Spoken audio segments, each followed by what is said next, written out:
Alright guys, so I'm putting on the panels. I got this side on. I'm going to show you how easy it is to install these.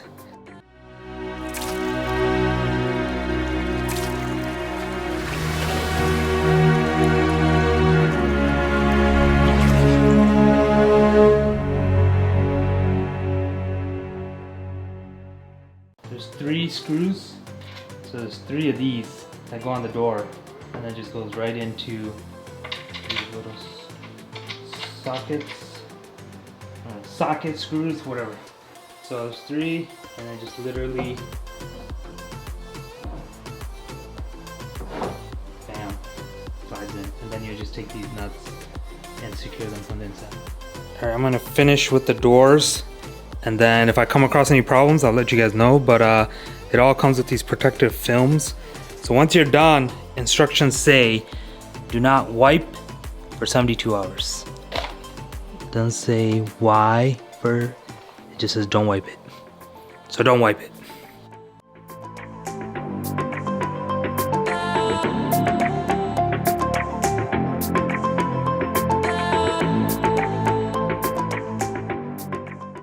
Alright guys, as you can see, the tank is complete. Cabinet's on, plumbing is on. I know I said I was gonna do a tutorial on plumbing, but if you just go to Oceangaurd 605 Plumbing on YouTube, they have one from the company, and it's like super simple. And I don't think it was worth the video showing you how to do that. But here you have overflow, emergency, and then return. It's a little different. It's not like straight up. It's kind of an angle, which is fine. The only downside of this, I don't know if it's gonna bother me or not, but you know, usually like sumps, it's like this way, and you get your return pump here. This one is kind of like back there, so I don't know if that's gonna be. It's like you gotta like really look over there to see. I guess we could just pop this off. We don't need it to see because the other side is clear, but we'll see when we get to that. As far as the top, let me give you guys a better look. Okay, so overflow, I think it's overflow, right? Overflow, yeah. Emergency, and then your return nozzle right there. So the only weird thing about this, on this silencer part that goes on top of that, is these. Like, it's like little foam pieces that come off. But on the YouTube video of theirs, they don't really mention anything what these are for. And even in the instruction manual, it just shows a picture of these. So I don't know what these are. I might message them on Instagram or email them and see what's the deal with these. But that just sits right above. I guess this would be the silencer for this. I don't know, but it just sits right there. Let me give you, oh, I can't take that off now. So once you put that on, you can't really take this off. As far as the cabinets go, I think I did a pretty good job. It's pretty leveled, centered. Look at that, look at that. So on these, say like you got one door perfect and then this door was too high. It's like kind of like angled up.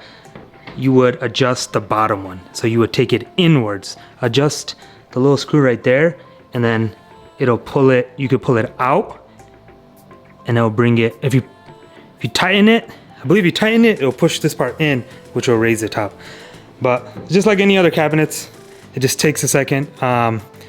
Make sure when you're doing all this, don't put away your screwdriver and your leveler, because if you do move the tank to like do the plumbing or not, and you put it back in place, just re-level it and make sure everything is leveled. So I brought this out a bit, probably like one hand away from the wall, just because last time I buddied it against the wall, and say like that socket, something happens to it and I need to replace it.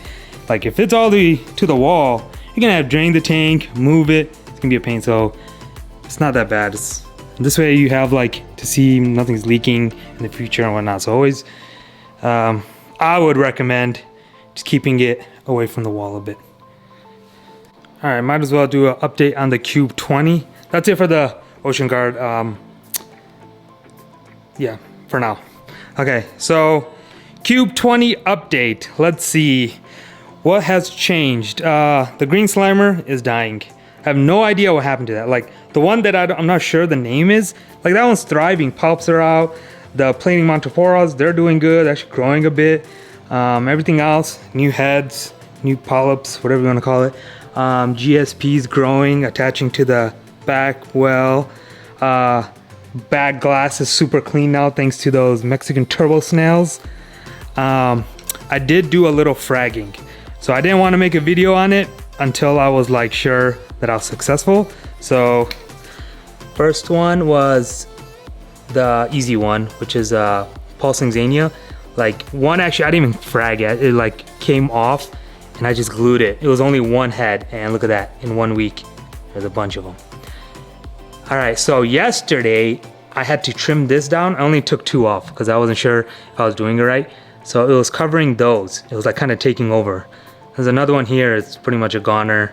I don't know if I can save it. It's under those, but I wanted to save these. So I cut 2 and look at that. Opened up everything. It's nice. If you guys want them, 50 bucks. I'm joking.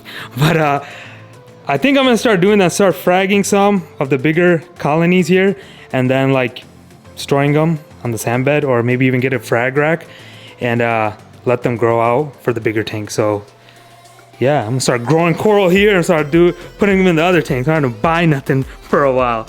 Yeah, everything else is doing quite well. The light, take this off. Okay, so the light is doing good. Corals are responding pretty well to them. Haven't seen anything like being weirded out by the light.